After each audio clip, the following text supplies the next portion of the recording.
bảo vệ nước, bảo vệ cây, bảo vệ tất cả ước mơ vẫn còn đây.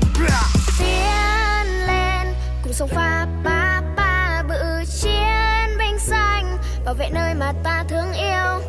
Có cồn là tự nhiên có